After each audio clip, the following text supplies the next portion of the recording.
My friends, my name is S. Marshall Wilson. I'm the only independent serving in the West Virginia legislature and the only candidate for governor who has offered his life to uphold and defend the U.S. Constitution and the rights and liberties recognized and protected by it. I first took the oath to support and defend the Constitution of the United States against all enemies, foreign and domestic, and to bear true faith and allegiance to the same at the age of 18 when I enlisted in the United States Army. Before I took the oath, before I offered my life both in service and as a sacrifice, I studied the words to ensure the sacrifice was warranted. I was surprised to note that I was not being called upon to lay down my life to support and defend the people, the territory, the government, or the interest of the United States of America, but rather her Constitution. It seemed heartless to me to value the musings of men 200 years dead over the lives and homes of the American people, and it appeared self-defeating to ignore the critical importance of our government and national interest. I came to understand the Constitution as the charter which formed the U.S. government for a single purpose, as stated in the Declaration of Independence, to secure the unalienable rights with which all men are endowed by their Creator. I also realized that securing those unalienable rights would lead inevitably to defending the people, territory, valid government, and legitimate interest of the United States. Once I understood the purpose of the Constitution as the foundation of the citadel which protects all I hold dear, I was compelled to commit the remainder of my life to defending it. For 20 years I defended it as a soldier. For 4 years I've upheld it as a West Virginia delegate, state legislator. For my entire adult life I have studied the Constitution and lived the principles found there. With your permission, I would continue that service as your elected employee directing the executive branch of the West Virginia state government to execute the laws of West Virginia according to the U.S. and West Virginia constitutions and your will. If you elect me to be your governor, that is exactly what you should demand and may expect from me. The fact that the founders considered the following statements about man and his relation to the state to be self-evident truths indicates that they are the foundation of all other assertions employed by the founders in establishing the Constitution of the United States of America, and that they intended that all future U.S. government and state policies be derived from them. The term all men, as used in the U.S. Declaration of Independence, refers to a group inclusive of each individual human being from the moment of conception to the moment of death.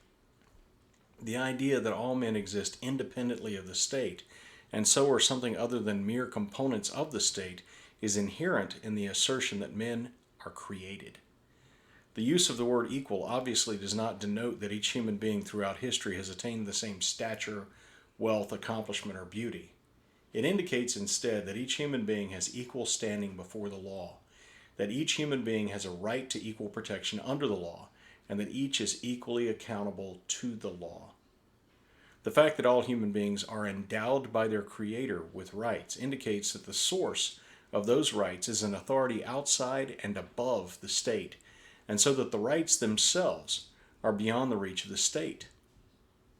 The term certain establishes that the discussion focuses on a designated list composed of a stipulated number of absolute rights, rather than on a concept of rights to be defined or revised at will.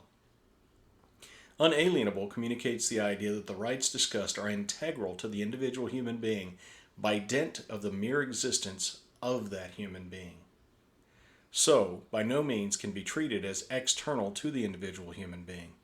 Because the rights considered in this document are unalienable, they should be understood to be absolute, and also synonymous with the natural rights recognized by Western philosophers since antiquity as a necessary component of the nature of a human being. In conjunction with the Judeo-Christian ethic, natural rights served as a moral and intellectual authority for the challenge to the divine right of kings, and so is the foundation for personal liberty and for positive law, laws written by men, in contrast to natural law, which is beyond the reach of men. Each individual human being, as a natural and integral component of his existence, possesses a right to life, the right to exist, to liberty, to go where he will and do what he wants, and to the pursuit of happiness, the right to do as he will with himself and his private property, to order his own life as he considers beneficial.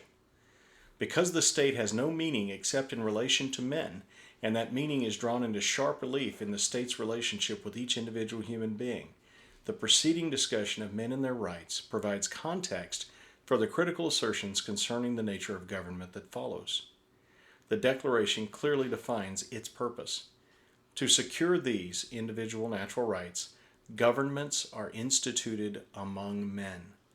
The only valid reason for any government to exist is to uphold and defend the natural rights of each of the individual human beings who constitute the jurisdiction which that government serves.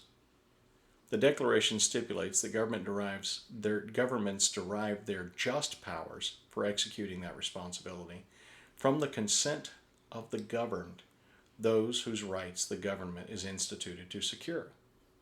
Any action taken by any entity of government which has any effect other than to secure the individual natural rights of the governed is invalid, counterproductive, and ultimately oppressive, in that it actually deprives the governed of the free exercise of some aspect of their natural rights.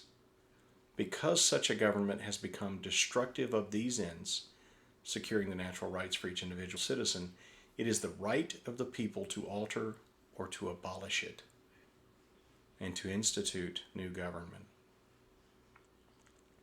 The government of West Virginia has left behind the principle of securing the natural rights of the individual citizens, and instead functions to secure its power over the people and to ensure that the ruling party may enforce its will upon the citizens.